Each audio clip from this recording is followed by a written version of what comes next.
அமானுஜதயாபாத்திரம் ஞானவைராக்கியபூஷணம் ஸ்ரீமத்வேங்கடநாதாரியம் வந்தே வேதாந்ததேசியம் லக்ஷ்மீநாதசமாரம்பாம் நாதயாமுனமத்தியமாம் அஸ்மதாச்சாரியபரியந்தாம் வந்தே குருபரம்பராம் யோ நித்யமच्युतपदाम्बुजयुग्मरुक्म व्यामोहतस्तदितराणि तृणायमेने अस्मद्गुरोर्भगवतोऽस्य दैकसिन्धोः रामानुजस्य चरणौ शरणं प्रपद्ये मातापिता युवतयस्तनया विभूतिः सर्वं यदेव नियमेन मदन्वयानाम् आद्यस्य नः कुलपतेर्वकुलाभिरामम् श्रीमत्तदङ्घ्रियुगलम् प्रणमामि मूर्ध्ना भूतं सरश्च महदाह्वय भट्टनाथ श्रीभक्तिसारकुलशेखर योगिवाहान् भक्ताङ्घ्रिरेणुपरकालयतीन्द्रमिश्रान् श्रीमत्पराङ्कुशमुनिम् प्रणतोऽस्मि नित्यम् முந்துற்றனஞ்சே முயற்றி தரித்துரைத்து வந்தித்து வாயார வாழ்த்தியே சொந்த முருகூரும் சோலைசூழ் மொய்பூம் பொருணல் குருகூரன் மாறன் பேர் கூறு முன்னுரைத்த திருவிருத்தம் 100 பாட்டும் முறையின் வரும் ஆசிரியமேழு பாட்டும் மன்னிய நற்பொருள் பெரிய திருவந்தாதி மரபாதபடி 87 பாட்டும் பின்னுரைத்ததோர் திருவாய்மொழி எப்பொழுதும் பிழையற 1102 பாட்டும் இந்நிலத்தில் வைகாசி விசாகன் தன்னில் எழில் குறுகை வருமாறா இறங்கு நீயே முயற்றி சுமந்தெழுந்து முந்துற்ற நெஞ்சே இயற்றுவாய் எம்மொடு நீ கூடி நயப்புடைய நாவீன் தொடை கிளவி உள்பொதிவோம் நற்பூவை பூவீன்ற வண்ணர் புகழ்.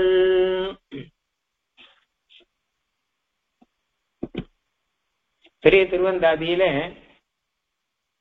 பெரிய விஷயங்கள் நிறைய இருக்கின்றன அப்படின்னு தெரியுது. பூதனைக்கு நீ என்ன உறவா அப்படின்னு ஒரு அர்த்தம். இன்னொன்னு பூதனுடைய நிலைமையை பார்த்த பிறகு உனக்கு என்ன வித்தியாசம், நீ யார் என்பதை நீ பார்த்துக்கொள் அப்படின்னா.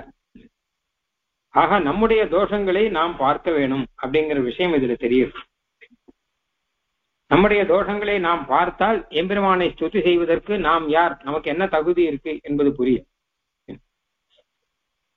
ரெண்டு விஷயம் பார்த்தோம். முதல்ல எம்பெருமான் அப்படி சர்வஸ்மாத் பரனாக சகல கல்யாண குணங்களோடு கூட தோஷம் இல்லாதவனாக இருக்கக்கூடிய எம்பெருமானை துதிப்பதற்கு நமக்கு தகுதி இல்லை அப்படிங்கிற விஷயம் ஒண்ணு. இரண்டாவது, அதனாலே அவனுக்கு தோஷமாகிவிடும் அப்படின்னு ஒண்ணு. இதெல்லாம் பார்த்தோம். இப்ப அழகா இதுக்கு எல்லாம் பரிகாரம் சொல்ற மாதிரி ஒரு பாசுரம் அதெல்லாம் வரப்போறது, இப்ப பார்க்கலாம். 15வது பாசுரம். பார்த்தோர் எதிரிதா நெஞ்சே படுதுயரம் பேர்த்தோத பீடழிவாம் பேச்சில்லை ஆர்த்தோதம் தம்மேனி தாழ் தடவ தாம் கிடந்து தம்முடைய செம்மேனி கண் வளருவாறு சீர். இது மனசை பார்த்து சொல்லக்கூடிய பாசுரம். மனசை பார்த்து சொல்றார், பழைய விஷயத்தை எல்லாம் ஏன் நினைத்து கொண்டிருக்கிறாய்? பழசாக நான் என்னென்ன பாபம் செய்தேன், அதெல்லாம் என்னென்ன தண்டனை எல்லாம் எனக்கு வரும், எனக்கு என்ன யோகியதை இருக்கிறதா இல்லையா, இந்த மாதிரி பழைய விஷயங்கள் எல்லாம் நீ பார்த்து கொண்டிருக்கிறாயே, அதையெல்லாம் விட்டுவிட்டு எம்பெருமானுடைய கல்யாண குணங்களை மட்டும் பார். ஆர்த்து ஓதம் தம்மேனி தாழ் தடவ. ஓதம்னா சமுத்திரம் எல்லாம். சமுத்திரம் எம்பெருமானுடைய திருமேனியை மெதுவாக தடவி கொண்டிருக்க, அந்த சமுத்திரத்திலே கண் வளர்ந்து கொண்டு தாமரை கண்ணனாக இருக்கக்கூடிய எம்பெருமானுடைய சீர் கல்யாண குணங்கள், அந்த கல்யாண குணங்களை நினைத்துப்பார். அப்படி நினைக்கும் போது படு துயரம் பேர்த்து ஓத, உன்னுடைய துயரங்கள், உன்னுடைய கஷ்டங்கள், உன்னுடைய அயோக்கியதைகள், தோஷங்கள், இதை எல்லாத்தையும் விட்டு மெதுவாக எம்பெருமானுடைய கல்யாண குணங்களையே நீ பார்த்து கொண்டிரு. எம்பெருமானுடைய கல்யாண குணங்களை நினைத்து கொண்டிரு. அதனாலே பீடழிவாம் பேச்சில்லை. அதனால எம்பெருமானுக்கு ஏதாவது ஒரு பெருமை குறைந்து விடுமோ அப்படிங்கிற பேச்சு வராது. ஏன்னா அவனுக்கு எந்த பெருமையும் நம்மளாலே குறைக்க முடியாது, யாராலையும் குறைக்க முடியாது. ஏன்னா அப்படிப்பட்ட கல்யாண குணங்களை உடையவன். ஆக எம்பெருமானுடைய பெருமைக்கு குறைவு வருமோ அப்படின்னு என்பதெல்லாம் நீ பார்த்து கவலைப்பட வேண்டாம். ஒரு நாளும் அந்த பேச்சே கிடையாது. பார்த்துவோர் எதிரிதான் நெஞ்சே. அதனாலே முன்னாடி கண் முன்னாடி என்ன வேணுமோ அதை பார்த்து நீ ஓர் அப்படின்னா அதை நினைத்துக்கொள் அப்படின்னு அர்த்தம். அதாவது எதிரிதா பார்த்துன்னா கண் முன்னே எதிரே இருப்பதை பார்த்து நீ ஓர்த்து கொள்ள வேணும், நினைத்துக் கொள்ள வேணும். எதை நினைத்துக் கொள்ள வேணும் என்ன? எம்பெருமானுடைய சீர், எம்பெருமானுடைய கல்யாண குணங்களை செம்மேனி கண் வளர்வார் சீர், அதை நீ பார்த்துக்கொள், அதை மனசாலே பார்த்துக்கொள்னு அர்த்தம். மனசேன்னு தானே சொல்றேன், மனசே நீ அதை பார்த்துக்கொள். பார்த்தோர் எதிரிதா நெஞ்சே. முதல்ல இந்த விஷயம் பார்ப்போம். எதிரிதா அப்படின்னா நமக்கு எதிரிலேயே அப்படின்னு அர்த்தம். எதிரிலேயே பார்த்து ஓர், எதிரிலேயே பார்த்து ஓருங்கிறது மலையாளத்திலையும் உண்டு, தமிழ்லையும் உண்டு. அதை நினைத்துக்கொள் அப்படின்னு அர்த்தம். எதைனா எம்பெருமானுடைய கல்யாண குணங்களை நீ உன்னுடைய கண் முன்னாடி நேராக பார்த்து நீ அதை நினைத்துக்கொள், அதை மனசிலே மனனம் செய்து கொள் அப்படின்னு அர்த்தம். ஆனால் அது சரி, ஆனால் நான் மனனம் செய்தால் அதனால் எம்பெருமானுக்கு அதனாலே ஒரு பீடழிவு, பீடுனா பெருமை, அந்த பெருமை குறைந்து விடாதோ அப்படின்னா படுதுயரம் பேர்த்து ஓத பீடழிவாம் பேச்சில்லை. உன்னுடைய படுதுயரம், உனக்கு வரக்கூடிய நீ படக்கூடிய கஷ்டங்கள் அதெல்லாம் பேர்த்து மொத்தம் இல்லை என்று பண்ணி அதை விட்டு விலகின்னு அர்த்தம்.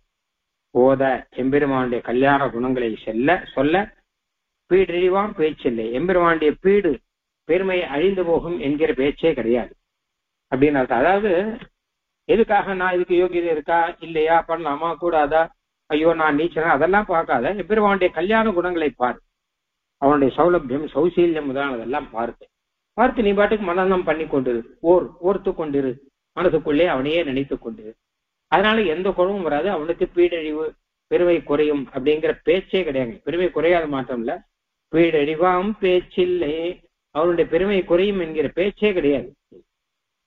அதாவது பெருமானை நினைக்கும் போது, பெருமானை பாடிக்கும் போது நாம நம்மளை நினைக்கிறோம் இல்லையோ, அதுதான் கஷ்டமா இருக்கு. உங்களையே நினைக்கிறவங்க நினைக்க வேண்டாம், பெருமானையே நினைச்சு கொண்டிருக்கோம். அவனுடைய கல்யாண குணத்தை மாத்திரம் நினைத்துக் கொண்டிருக்கோம். நம்மையே நாம நினைக்க வேணும் அப்படின்னு இல்ல, நமக்கு தோஷம் இருக்கே. அதனால இந்த நாம் எம்பெருமானை பாடக்கூடிய தகுதி எனக்கு இருக்கா அப்படின்னு அதை பார்க்கணும். ஒன்னும் பார்க்க வேண்டாம், தோஷத்தையும் பார்க்க வேண்டாம், குணத்தையும் பார்க்க வேண்டாம். இதான் நம்மை பொறுத்தவரை தாசன் ஒண்ணு இருக்கும் இல்லையோ, அது போரும் நமக்கு. நல்லவனா கெட்டவனாங்கிறதெல்லாம் இருக்கட்டும், தாசன் அப்படின்னு ஒண்ணு இருக்கும் இல்லையோ, அதை வைத்துக் கொள்வோம். அப்புறம் எம்பெருமானுடைய கல்யாண குணங்களே நிறைய இருக்கு, அதையெல்லாம் நினைத்துக் கொள்வோம். நினைத்துக் கொண்டோம்னா நம்ம அப்படியே பாடலாம், இல்ல மனசால் நினைக்கலாம், என்ன வேணா பண்ணா எம்பெருமானுக்கு எந்த குறவும் வராது அப்படின்னு. பார்த்து ஓர் எதிரிதான் நெஞ்சே படுதுயரம் பேர்த்து ஓத பீடழிவாம் பேச்சில்லை. படுதுயரம் பேர்த்து, நீ படக்கூடிய கஷ்டங்கள், கர்மத்தினாலே வரக்கூடிய கஷ்டங்கள், அதனாலே உனக்கு வரக்கூடிய அயோக்கியதைகள், இதெல்லாம் பேர்த்து, இதெல்லாம் மறந்து விட்டு விலகிவிட்டு ஓத எம்பெருமானுடைய திருநாமத்தை ஓத, அதனாலே அவனுக்கு எந்த குறவும் இல்லை, அவனுக்கு பீடழிவு, அவனுடைய பெருமை குறைந்து போகுங்கிற பேச்செல்லாம் இல்லை. ஏன்னா அவனுடைய பெருமை அப்படிப்பட்டது. ஒரு உதாரணம், ஆர்த்து ஓதம் தம்மேனி தாழ் தடவ தாம் கிடந்து தம்முடைய செம்மேனி கண் வளர்வாறு சீர். ஓதம்னா சமுத்திரம், ஆர்த்துனா சப்தம் விட்டு அர்த்தம். சமுத்திரத்துல எப்பவே ஒரு கோஷம் இருக்கும், அந்த கோஷத்தை போட்டுக்கொண்டு சமுத்திரமானது தம்மேனி தாழ் தடவ, தன்னுடைய திருமேனியும் தன்னுடைய திருவடியும் அதை தடவி கொண்டிருக்கலாம். திருப்பாக்கடல் நடுவுல பெருமாள் சயனத்துல இருக்கும்போது சமுத்திரமானது எம்பெருமானுடைய திருமேனியும் எம்பெருமானுடைய திருவடியிலும் மெதுவா தடவும்படியாக இருக்கு. அதுக்கிட்ட தாம் கிடந்து அதிலேயே எம்பெருமான் பள்ளி கொண்டு தம்முடைய செம்மேனி கண் வளர்வார், தமக்கே இருக்கக்கூடிய செம்மேனியான சிவந்ததாக இருக்கிறன்னு அர்த்தம். கண் வளர்வார், அவனுடைய திருக்கண் வளர்கிறார் அப்படின்னா சயனித்துக் கொண்டிருக்கிறான் அர்த்தம். கண் வளர்தல், அம்மா மலர் கண் வளர்கின்றானே என்னான் செய்கேனேன்னு ஆழ்வாரி சொல்றாரு இல்லையா.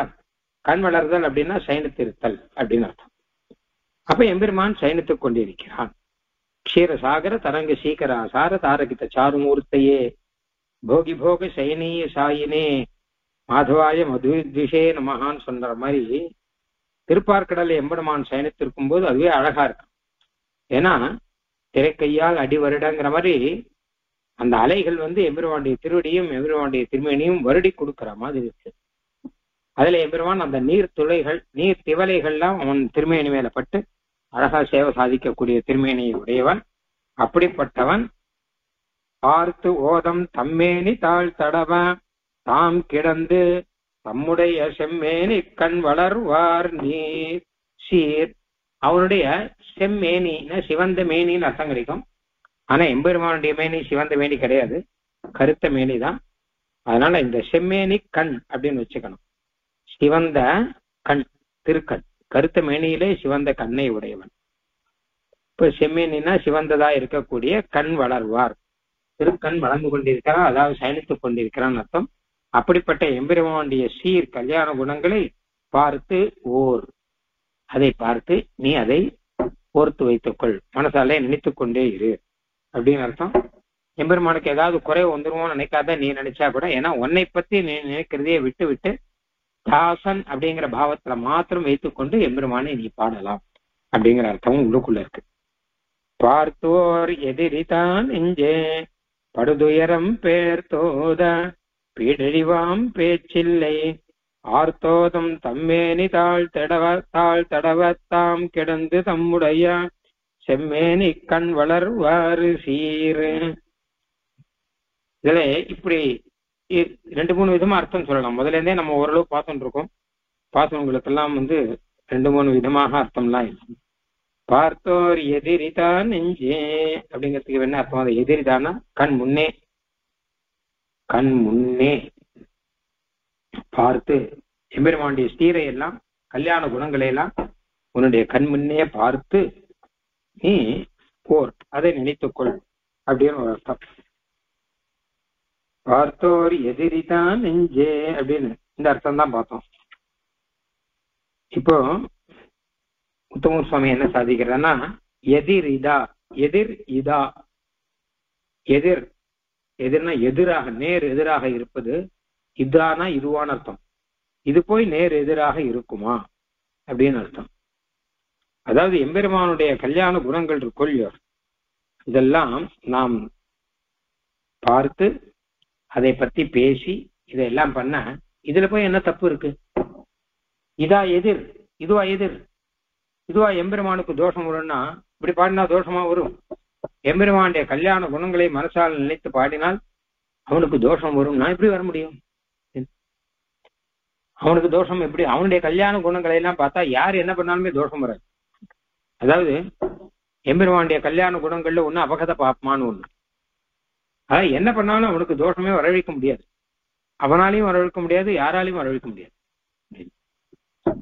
என்னதான் கிருஷ்ணாவதாரத்தை பார்த்தோம்னா, கிருஷ்ணாவதாரத்துல கிருஷ்ணன் செய்ததெல்லாம் தர்மமா அதர்மான்னு 1008 கேள்வி கேட்பான். என்ன கேள்வி கேட்டாலும் அவன்கிட்ட எந்த தோஷமும் விட்டாது அப்படின்னு இருக்கு. அப்படி இருக்கச்ச நீ அவனை பாடுவதோ அவனை நினைப்பதோ இதுல போய் என்ன எதிர்? இதுல முரண்பட்டது எதுவுமே இல்லையே. அதனால எதிர் இதா, இதுவா எதிர், இதுவா முரண்பட்டது கிடையாதுன்னு அர்த்தம். பார்த்தோர் எதிர் இதா நெஞ்சே படுதுயரம் பேர் தோத பீடழிவாம் பேச்சில்லை. படுதுயரம் பேர்த்து உன்னுடைய துக்கங்களை எல்லாம் மறந்து எம்பெருமானுடைய கல்யாண குணங்களை ஓதும் போது பீடழிவாம் பேச்சில்லை, எம்பெருமானுக்கு அவனுடைய பெருமையை குறையுமோ அப்படிங்கிற பேச்சு கிடையாது. முதல்ல ஒரு அர்த்தம் சொன்னேன். இன்னொரு அர்த்தம் ஒண்ணு சொல்றார் உத்தம சுவாமி சொல்றார். பீடழிவு அப்படின்னா ஆத்மாவுக்கு, அதாவது ஜீவாத்மாவுக்கு பெருமை குறைவு அப்படிங்கிற பேச்சு இல்லை அப்படின்னு அர்த்தம். ஜீவாத்மாவுக்கு இதனால பெருமை குறைந்துருவோம் அப்படிங்கிற பேச்சானது துளி கூட கிடையாது. அதாவது எம்பெருமானை ஸ்தோத்திரம் பண்ற அளவு இவன் பெரிய ஆள் ஆயிட்டானா. இப்ப என்ன கேட்டானா, முதலே சொன்னேன் இல்லையா, பரமாத்மாவுக்கு பெருமை குறைவு, ஜீவாத்மாவுக்கு பெருமை குறைவுன்னு 2 பட்சம் இருக்கு முதல்ல இருந்தே. நாமெல்லாம் பார்த்தால் பேசினால் பாடினால் பரமாத்மாவுக்கு பெருமை குறையுமே அப்படின்னு ஒண்ணு, அதுதான் இப்ப இல்லைன்னு சொல்லிருக்கேன். ஏன்னா நீ உன்னுடைய நீச்சத்தன்மையெல்லாம் ஏன் நினைத்து பாக்குற? நீ நினைக்க வேண்டியது எம்பெருமானுடைய கல்யாண குணம் மட்டும்தான், வேற எதுவுமே நினைக்க கூடாது.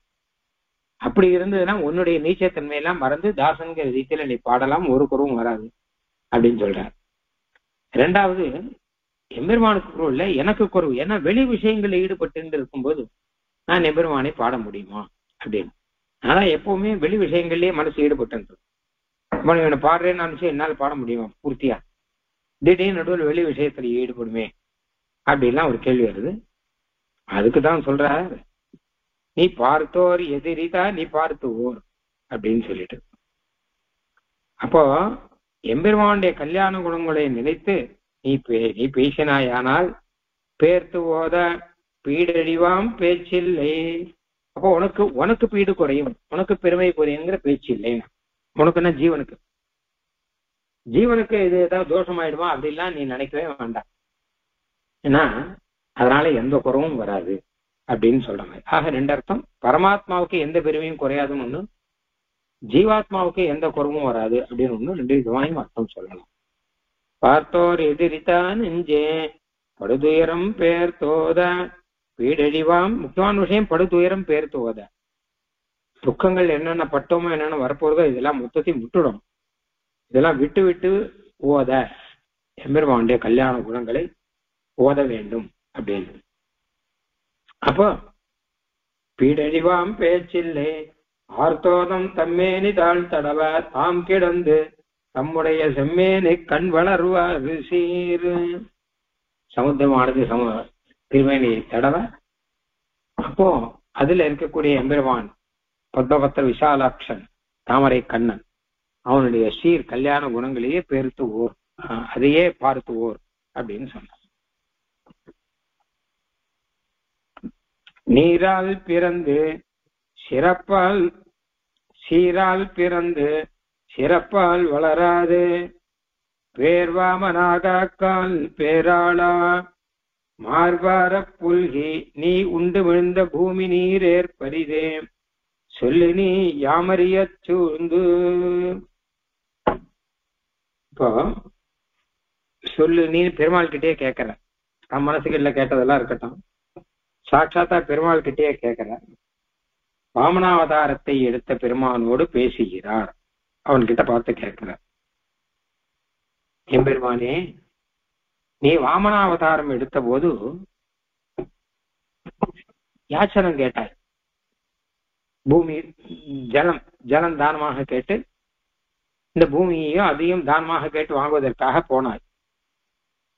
அப்போ ஏதோ இதுக்காகவே பிறந்திருக்கிற மாதிரி, யாச்சனம் கேட்பதற்காகவே பிறந்திருக்கிற மாதிரி திடீர்னு பிறந்து குள்ளமாக இருந்து பிரம்மச்சாரியாக இருந்து இப்படி எல்லாம் இருக்கிறாய். சீராய் பிறந்து சிறப்பால் வளராது, சீரும் சிறப்புமா பிறந்து வளர்ந்து அப்படின்னு சொல்றாளே, அந்த மாதிரி சீரும் சிறப்புமாக பிறந்து வளர வேணாமோ? ஆனா உன்னுடைய பிறப்பும் சீராக இல்லை, உன்னுடைய வளர்ச்சியும் சிறப்பாக இல்லை. அப்படியாக ஏதோ திடீர்னு வாமனனாக, வாமனன்னே பேர் சொல்லும்படியாக, பேர் வாமனன் ஆகாக்கால் பேராளா, வாமனன் ஒரு பேர் வச்சு அதே ஒரு பேராக, கிட்டத்தட்ட வாமனன்னா குட்டையன்னு அர்த்தம், அதெல்லாம் பட்ட பெயரா தான் சொல்லுவார், ஒரிஜினல் பெயரா இருக்காது குட்டையன் நெட்டையெல்லாம். ஆனால் இதையே பெயராக வைத்துக் கொண்டிருக்கிறான் இந்த வாமனன் அப்படிங்கிறது. அப்ப அந்த பேரே நிலைக்கும்படி அந்த மாதிரி நீ அவதாரம் பண்ணியே, நீ அவதாரம் பண்ணி பூமியை யாச்சகம் கேட்டையே எதுக்காக அப்படிங்கிற. ஏன்னா நீ உன்னுடையது பூமி, இது மார்பார புல்கி நீ உண்டுமிழ்ந்த பூமி நீரேர் பரிதே. இந்த பூமியை நீதான் சம்ஹாரம் பண்ணி உன் வயிற்றுக்குள்ள வைத்தாய், இந்த பூமியை நீதான் சிருஷ்டி பண்ணாய், இந்த பூமியை வராக அவதாரத்துல நீதான் எடுத்து வைத்தாய். அப்போ மார்பார புல்கி வராக அவதாரத்திலே மார்பார அந்த பூமியை அணைத்துக் கொண்டு அதுக்கப்புறம் நீ உண்டு உமிழ்ந்த சம்ஹாரம் பண்ணச்ச மொத்தத்தையும் சாப்பிட்டுட்டு அதுக்கப்புறம் உமிழ்ந்த இந்த பூமி, இந்த பூமியினுடைய நீர் ஏற்பரிதே அப்படின்னு. இந்த பூமியினுடைய நீர் ஏற்பு, ஜலத்தை ஏற்றுக்கொள்ளுதல். ஜலம்னா இங்க தான ஜலம், தானம் பண்ணும்போது ஜலத்தோட சேர்த்து தானம் பண்ணுவா. அதை நீ ஏற்றுக்கொண்டாயே, அதை ஏற்பது என்பது அரிதே அப்படின்னு. அது என்ன ரொம்ப கஷ்டமா? அது உனக்கு முடியாத காரியமா? ஏதோ இதுக்காக ஒரு அவதாரம் பண்ணி, அதாவது என்ன கேட்டா உன்னுடைய பூமியை உன்னுடையதாக நீ ஆக்கி கொள்ளலாம். வராக அவதாரத்திலே நீ எடுத்து வைத்த பூமி, படபத்திரசாயி அவதாரத்திலே நீ உண்ட பூமி, பின்னாடி நீ உமிழ்ந்த பூமி, உன்னுடைய சொந்த பூமியை போய் ஏதோ வாமனாவதாரம் எடுத்து அங்க போய் யாச்சகம் கேட்டு நீர் ஏற்று இது வந்து தன்னுடையதாக ஆக்கி கொள்ளலாமான்னு பார்க்கிறாயே, இது என்ன உனக்கு கஷ்டமான காரியமா? உன்னுடைய பூமி தானே, நீயே எடுத்துக்கலாமே, நீ எதுக்கு இப்படி எல்லாம் செய்தாய்? சொல்லி நீ யாமறிய சூந்து, அதை யாமறிய எங்களுக்கு புரியும்படியாக நீ சொல்லு. சூழ்ந்துனா நன்னா தெளிவாக ஆராய்ந்து பார்த்து சொல்லு அப்படின்னு அர்த்தம். பெருமாள் கிட்டே நேர கேட்கிற, பேராளா அப்படின்னு பெருமை படைத்தவனே அப்படின்னு நல்ல பெருமை படைத்த எம்பெருமானே, உன்கிட்ட ஒரு கேள்வி கேட்கிறேன். பூமியை நீ எதுக்கு யாச்சனம் பண்ண வேணும்? உன்னுடைய பூமி, நீ படைத்த பூமி, நீ வந்து எடுத்து வைத்த பூமி, அது நீ யாச்சனம் பண்ணுவதற்காக அதுக்காக ஒரு அவதாரம். அந்த அவதாரம் எப்ப பிறந்தார் எப்படிங்கிறதெல்லாம் தெரியாது. ஹீரால் பிறந்து சிறப்பால் வளராது, இதெல்லாம் என்ன, இதை பத்தி நீ சொல்லுங்கிற. சீரால் பிறந்து சிறப்பால் வளரணுமா அப்படின்னு, அழகா பிறந்து ரொம்ப செழிப்பு, அதாவது பெருமாளுடைய அவதாரம் தானே. கொஞ்சம் பணக்காரன் எல்லாமே சீரால் பிறந்து சிறப்பால் வளர்கிறார். ராமகிருஷ்ணாதி அவதாரம் போல இருக்கணுங்கிறார். ராமாவதாரம் எப்படி எப்படி அவதார வைபவமே பெருசா பாலகாண்டத்துல இருக்கு. கிருஷ்ணாவதாரம்னா அவதார வைபவம் இவ்வளவு விசேஷமா இருக்கு. அந்த மாதிரி சீரால் பிறந்து அப்புறம் ராமன் வளர்ந்தது அப்படின்னா சிறப்பால், எத்தனை சிறப்பாக வசிஷ்டர், அதை விட 3 மாதாக்கள் பிறக்கும் போதே பார்த்தா தசரதன் பண்ண யாகத்தினுடைய பலன பெருமாள் அவதாரம். கிருஷ்ணன் தான் வசுதேவர் பண்ண தபஸுனுடைய பலன அவதாரம். அந்த மாதிரி தானே பாவன பெருமாள் அவதாரம் பண்ணணும். ஆனா அப்படி இல்லையே, சீரால் பிறந்து சிறப்பால் வளராத மாதிரி வளர்றதுன்னா ராமாவதாரத்தில் ராமன் எப்படி வளர்ற அப்படின்னா வசிஷ்டர் கிட்ட பாடம் படிச்சு இப்படி எல்லாம் ஜனங்களுக்கெல்லாம் மிகவும் பிடித்தவனாக இருந்தேன். ஆனா அதெல்லாம் எதுவுமே இல்லையே உனக்கு, யாருக்கு வாமன பெருமாளை கேட்கிறா. ஏன் அந்த மாதிரி சீரால் பிறந்து சிறப்பால் வளர்வேனவே ஏன் வளரவில்லை? அது மட்டும் இல்ல, பேர் வாமனன், அக்கால் பேரே வாமனன் பேர் வச்சுட்டான். அப்படியே ஒரு பேர் வைப்பான். தமிழ்ல திருக்குறள் அப்பன்கிறா. திருக்குறளன்னா குள்ளமானவன் அர்த்தம். ஆக எம்பெருமானுக்கு திருக்குறள் அப்பன் அப்படின்னு பெயர் அப்படின்னு. அப்போ பேர் வாமனன், ஆகாகான் வாமனன் அப்படிங்கிற பெயர் இதுவே பெயராக எப்போதுமே நிலைத்து விடும்படி இருக்கிறது. அப்படி இல்லாட்டாலும் மார்பார புல்கி நீ உண்டுமிழ்ந்த பூமி நீர் ஏற்பறின, மார்பார புல்கி உண்டே மார்பிலே நன்க தாபங்கள் எல்லாம் தீரும்படி அந்த பூமியை நன்றாக அணைத்து கொண்டு நீ உண்டுமிழ்ந்த பூமி நீர் ஏற்பதே, நீயே ஒரு காலத்துல சம்ஹாரம் பண்ணி சிருஷ்டி பண்ண அந்த பூமியை நீயே நீர் ஏற்கிறாய் என தானம் வாங்குகிறாயே அப்படின்னு. நீர் ஏற்பு அரிதே, நீ அப்படி உன்னுடைய பூமி, நீ படைத்த பூமி, அதை நீயே தானம் வாங்கும்படி ஆயிடுச்சு. இது அரிதே, இது என்ன கஷ்டமா உனக்கு? இந்த பூமியை நீயே எடுத்துக்கலாமே, இதுக்காக போய் வாமனா பிறந்து யாச்சனம் பண்ணி எல்லாம் பண்ணணுமா? சொல்லி நீ யாம் அறிய சூழ்ந்து நாங்கள் புரிந்து கொள்ளும்படியாக எங்களுக்கு நீங்களே சொல்ல வேணும் அப்படின்னு பெருமாள் கிட்டே சொல்றார். பேராளா அப்படின்னு. பிறந்து சிறப்பால் வளராது பேர் வாமனாக அக்கால் பேராளா மார்பார புல்கி நீ உண்டு விழுந்த பூமி நீர் ஏற்பரிதே சொல்லி நீ யாம் அறிய சூழ்ந்து, நாங்க ஆராய்ந்து பார்த்து நாங்கள் புரிந்து கொள்ளும்படியாக இதை சொல்லு. இதனால என்ன சொல்ல வர்றார் இந்த இடத்துல ஆழ்வார் அப்படின்னு கேட்டான்னா,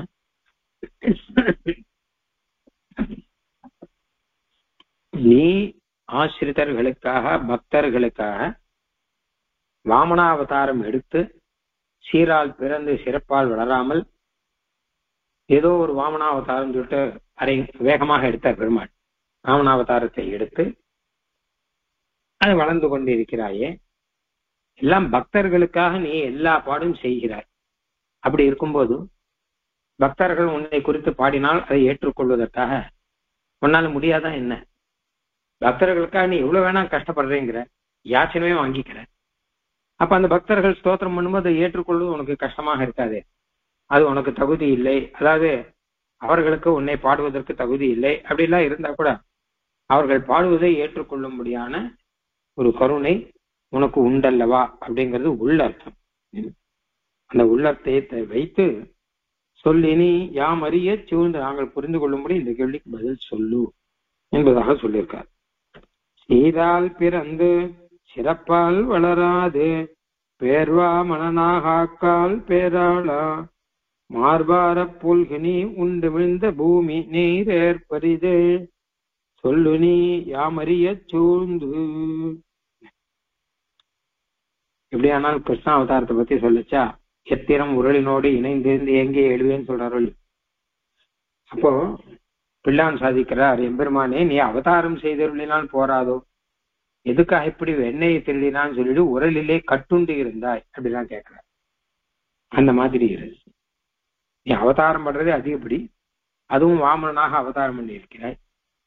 அதனால சொல்லி நீ சொல்லு.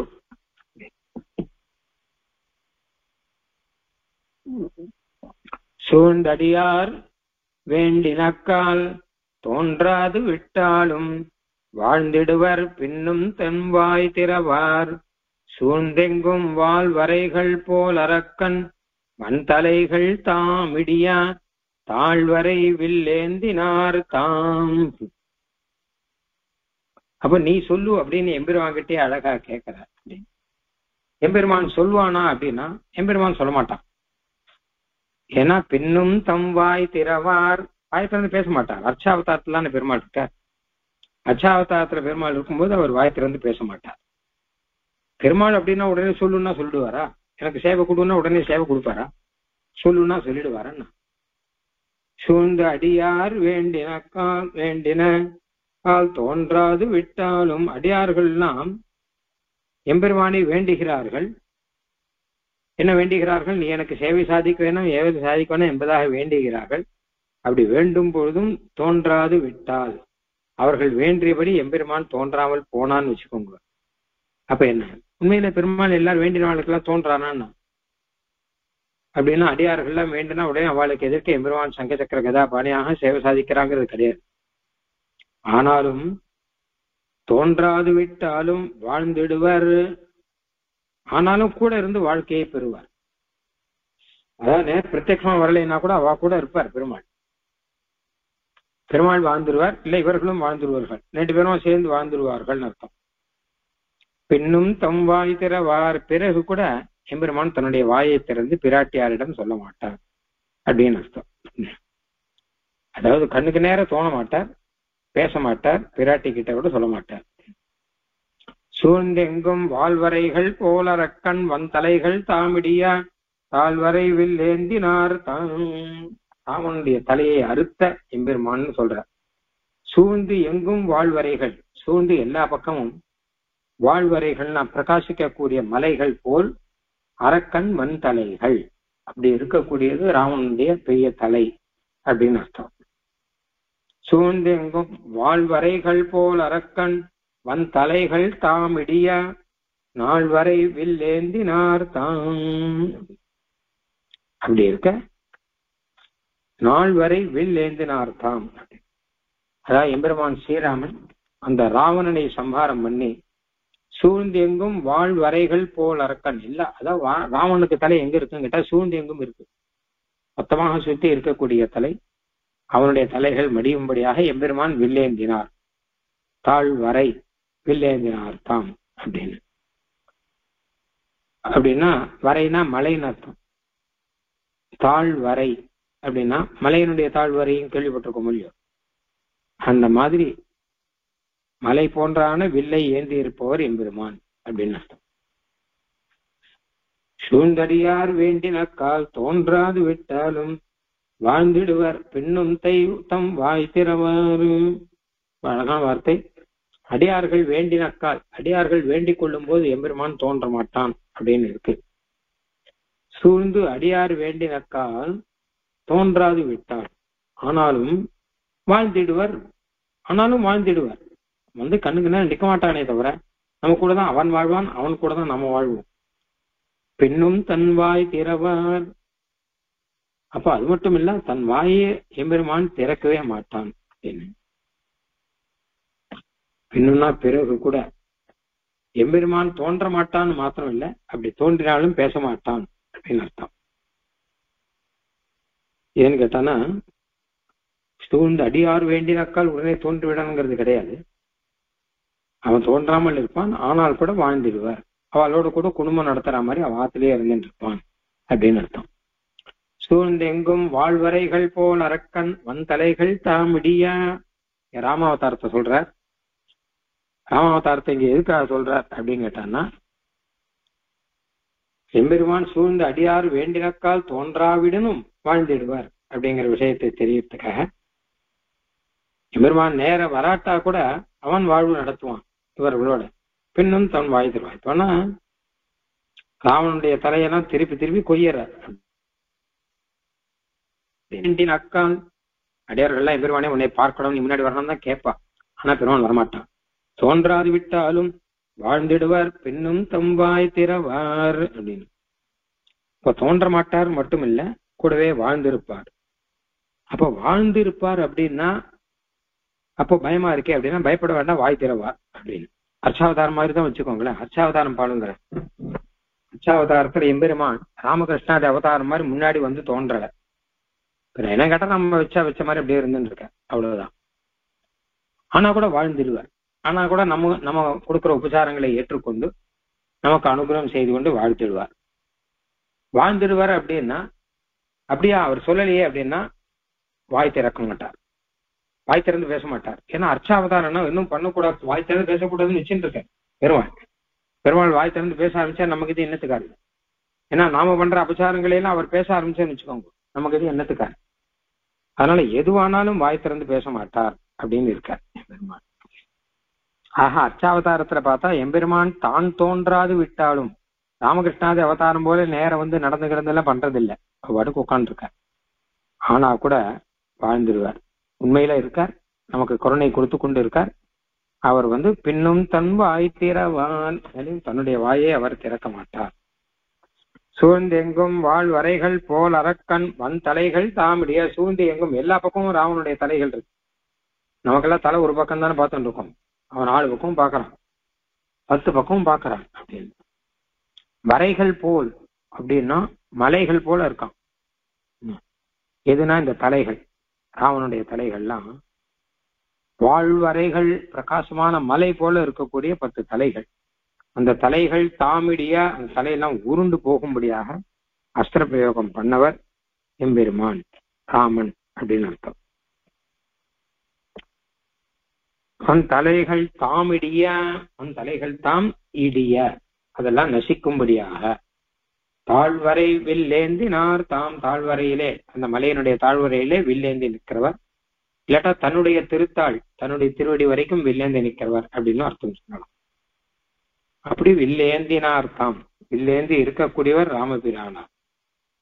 அப்போ அந்த ராமபிரானார் சூழ்ந்து அடியார் வேண்டினக்கால் தோன்றாவிடனும், சூழ்ந்து எல்லாரும் அடியார்கள்லாம் வேண்டும் போது அவன் தோன்றாவிடனும் வாழ்ந்திடுவார், பின்னும் வாய் திறவார் அப்படின்லாம் சொல்றார். ஆக இப்படிப்பட்ட எம்பெருமான் அர்ச்சாவதார சமாதியில தான் ஒன்னும் பேசாம இருப்பான் அப்படின்னா அப்ப அவனை பாடுவதிலே நமக்கு என்ன கஷ்டம்? ஏன்னா பேசினாதான் என்ன கஷ்டம், அவன் பேச மாட்டான்னா அவனை பாடுவதிலே என்ன கஷ்டம்? சூழ்ந்த அடியார் வேண்டினக்கால் தோன்றாது விட்டாலும் வாழ்ந்திடுவர் பின்னும் தம் வாய் திறவார்.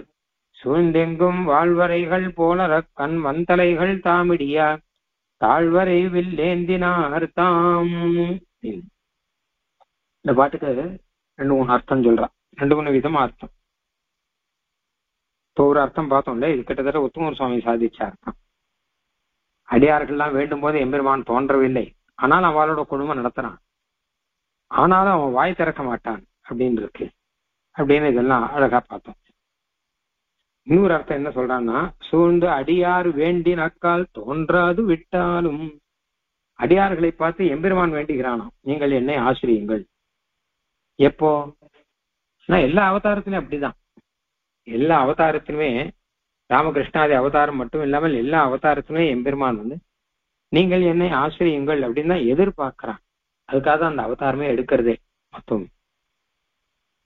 அப்போ சூழ்ந்து பல அவதாரங்கள் எடுத்து அடியார் வேண்டினக்கால், அடியார்களை வேண்டும் பொழுது, எம்பெருமானே அடியார்களை பார்த்து நான் அவதாரம் எடுத்திருக்கேனே, என்னை வந்து ஆசிரியங்கோன்னு அஞ்சலியும் யாச்சமானகான்னு கிருஷ்ணாவதாரத்தில் சொன்ன மாதிரி ஒரு அஞ்சலி பண்ணுங்கோ அப்படிங்கிறார். ராமாவதாரம் மாமேக்கம் சரணம் வருது, என்னை வந்து சரணாகிதி பண்ணுங்கோ அப்படிங்கிறான் கிருஷ்ணன். ராமன் வந்து அபயம் சர்வபூதேபியோ ததாமி ஏதத் விரதம் மம அப்படிங்கிறான். இப்படிலாம் இவர்கள் சொல்லுகிறார்கள். அப்போ அடியாரை குறித்து இவர்கள் வேண்டும் போது தோன்றாது விட்டாலும் அடியார்கள் அப்படி தோன்றுவதில்லைன்னு. ராமாவதாரத்துல எவ்வளவோ சொல்லிருக்கார், கிருஷ்ணாவதாரத்துல எவ்வளவோ சொல்லிருக்கார். ஆனாலும் கூட அடியார்களுக்கு அது புரியலை அப்படின்னு அர்த்தம். இப்போ வந்து முன்னாடி சொன்னது அர்த்தத்துக்கு நேர் எதிர் அர்த்தம் வருது. இப்போ முன்னாடி என்ன கேட்டா, அடியார்கள் எம்பெருமான் கிட்ட வேண்டினார்கள் நீ சேவை சாதிக்கணும்னா, ஆனா அவன் சேவை சாதிக்கல. சேவை சாதிக்காட்டாலும் கூட இருந்து குடும்பம் நடத்துகிறான்னு படுத்தும். இப்ப என்ன கேட்டானா, பெருமான் வந்து அடியார்கள் கிட்ட வேண்டான். இவர்கிட்ட அடியார்கள் கிட்ட நீங்கள் வேணும் எனக்கு அப்படிங்கிறானா. அப்ப அவளுக்கு புரியல சரியா. வேணும்னா எம்பெருமான் கிட்ட போறதா இல்ல, அவ வெளி விஷயத்துல போறா. ஆனா கூட வாழ்ந்துருவார், பெருமாளோடு கூட அவர்கள் வாழ்ச்சி பெறுவார். பின்னும் தன் வாய் திறவார் சூழ்ந்தெங்கும் வாழ்வரைகள் போல் அரக்கண் மண் தலைகள் தாமிடியா தாழ்வரை வில் ஏந்தினார் தாம். ராவண விற்த்தாந்தம். அவனா அதாவது தலைகள்லாம் இருக்கும் இல்லையோ, தலைகள்லாம் தாம் இடியாங்கிறார். ராவணன் தலையில திருப்பி திருப்பி அறுத்துட்டே இருக்கார் பெருமாள். திருப்பி திருப்பி முளைக்கிறது. இது இந்த மாதிரி நிறைய வாட்டி ஆறுது அப்படின்னு அதைதான் வச்சுட்டு சொல்றார். சூழ்ந்து எங்கும் தாழ்வரைகள் போல ரக்கண் வன் தலைகள் தாமிடிய அப்படின்னு சுவாமி தேசியன் அழகா சொல்றாரு. நிப்பத்தானா புனருதயாங்கிறார். நிப்பத்தானா தலை கீழே விழும், மறுபடியும் தலை முளைக்கும். நிப்பத்தான புனருதய தர கலித ஜனித தர தரள ஹரிஹய நயன நளின வனருச்சி கச்சித நிபதித்த சுரத்தரு குசுமித ரதபத. அதாவது ராவணன் எத்தனையோ புஜபலம் எல்லாம் வாங்கி வச்சுட்டு இருக்கான் இல்லையா. அப்போ அந்த மாதிரி வரங்கள்லாம் வாங்கி வச்சுட்டு அவன் 10 தலையோடு கூட வந்து நிற்கும்போது பெருமாள் ஒண்ணு ஒன்னா அறுக்க திரும்பி திரும்பி வந்துட்டு இருக்கு. அதனால அப்படிப்பட்ட வன் தலைகள் தாமிடிய தாழ்வரை வில்லேந்தினார், தன்னுடைய திருவடியிலிருந்து வில்லேந்தினார் அப்படின்னு வரைக்கும் அர்த்தம் வச்சுக்கலாம். இல்ல தாழ் வரை, வரைனா மலைன்னு அர்த்தம். மலை போன்ற வில்லை ஏந்தினார் அப்படின்னு அர்த்தம். அப்போ தாழ் வரை, தாழ்னா அந்த மலைக்கு வந்து தாழ்னு ஒண்ணு இருக்கும், கீழ் பிரதேசம். அதுல இருந்து வரக்கூடிய மலை அப்படின்னு அர்த்தம். மலைனாலே அந்த மலை எங்கிருந்து ஆரம்பம், மலை அடி அப்படின்னு மலை அடிவாரம்னு ஒண்ணு சொல்லுவார் இல்லையோ, அது இருக்கும் இல்லையோ. அதனால அப்படி மலை அடிவாரத்திலிருந்து சேர்ந்து இருக்கக்கூடிய வரை மலை போல ஒரு வில். அந்த வில்லை ஏந்தினார். அந்த வில்லை ஏந்திதான் இந்த ராவணனை அழிக்க முடியும். சாதாரண வில்லெல்லாம் அழிக்க முடியாது. எம்பெருமான் கையில இருக்கக்கூடிய வில்லு பெரிய வில்லு, அதை தூக்கவே அவரால் தான் முடியும். அப்படிப்பட்ட வில்லினாலே அவனுடைய தலைகள் இடியும்படியாக புரிந்து போகும்படியாக எம்பெருமான் வந்து ராமாவதாரத்திலே லீலை செய்தார். அந்த எம்பெருமான் தான் தோன்றாது விட்டாலும் வாழ்ந்திடுவார்கள். இதுதான் 2 அர்த்தம் சொன்னேன். அடியார்களை வேண்டான்னு ஒரு அர்த்தம். அதான் என்ன கேட்டா, அவதாரம் எடுக்கிறது எல்லாமே எல்லாரும் வந்து தன்னை ஆசிரியக்கணும் இருக்குதான்.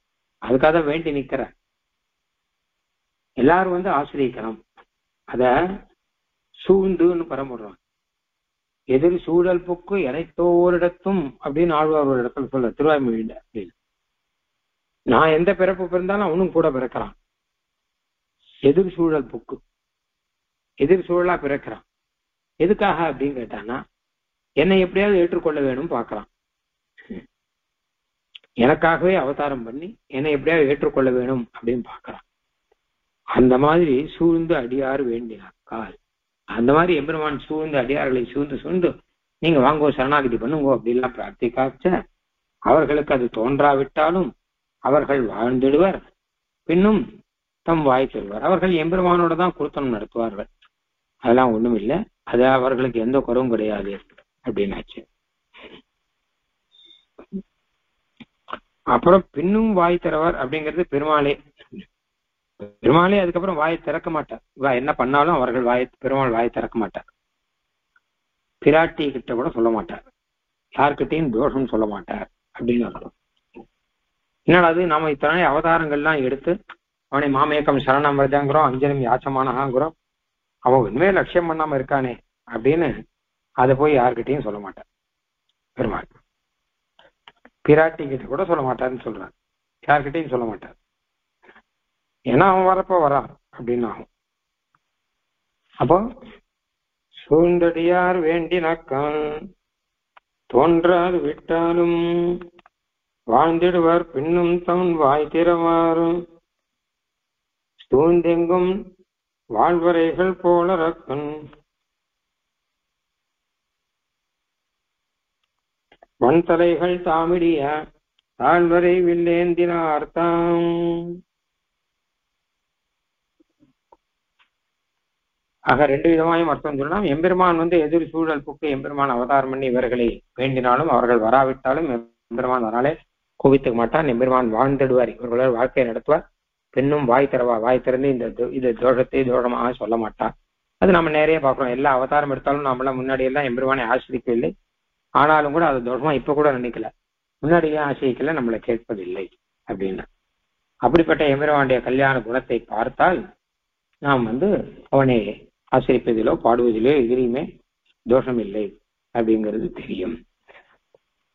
தூண்டடியார் வேண்டினக்கால் தோன்றாது விட்டாலும் வாழ்ந்திடுவார் பின்னும் தம் வாய் திறவார் சூழ்ந்தெங்கும் வாழ்வரைகள் போல ரக்கன் மந்தலைகள் தாமிடியா தாழ்வரை வில்லேந்தினார் தாம் அப்படின்னு. இங்க ராவண விற்த்தாந்தத்தை சொல்லி அவனுக்கு இப்படி அவனை சம்மாரம் பண்ணுவதற்காக ஒரு அவதாரங்கள் எல்லாம் எடுத்து ஒரு வில்லேந்தி வந்த நின்ற எம்பெருமான் இவன் அப்படின்னு சொல்றான். அதனால இது அவனுடைய சுபாவம் அப்படின்னு. அவன் வாழ்ந்துருவார்னா ஏன் வாழ்ந்துருவார், அவன் சொன்னா நம்ம கேட்கல, ஆனா கூட நம்மளோட வாழ்ந்துருவார் அப்படின்னா ஏன்னு கேட்டான்னா அது அவனது இயற்கைன்னு சாதிக்கல அப்படின்னு. ஏன்னா அவனுக்கு அதுதான் சுபாவம். எப்படின்னா பிதா அப்பாவெல்லாம் இருக்காருன்னு வச்சுக்கோங்க, அப்போ தான் சொன்ன பிள்ளை எல்லாம் கேட்கல அப்படிங்கிறத பிள்ளையை விட்டுடுவான்னு அவ கூட தான் வாழ்ந்துட்டு இருப்பான். அந்த மாதிரி எம்பெருமானும் அவர்கள் கூட வாழ்ந்து கொண்டிருப்பான். பின்னும் தன் வாய் திறவார், எதையும் தன் வாயை திறந்து பேச மாட்டான் அப்படின்னு. தாம்பால் ஆப்புண்டாலும் அத்தழும்பு தான் இழக பாம்பால் ஆப்புண்டு பாடுற்றாலும் சோம்பாதி பல்லுருவையெல்லாம் படர்வித்தவித்தா உன் தொல்லுருவை யார் அறிவான் சொல்லு அப்படின்ற பாசுரத்தை நாளைக்கு பார்க்கலாம். ஆழ்வார் எம்பெருமானார் தேசிகன் திருவடிகளே சரணம்.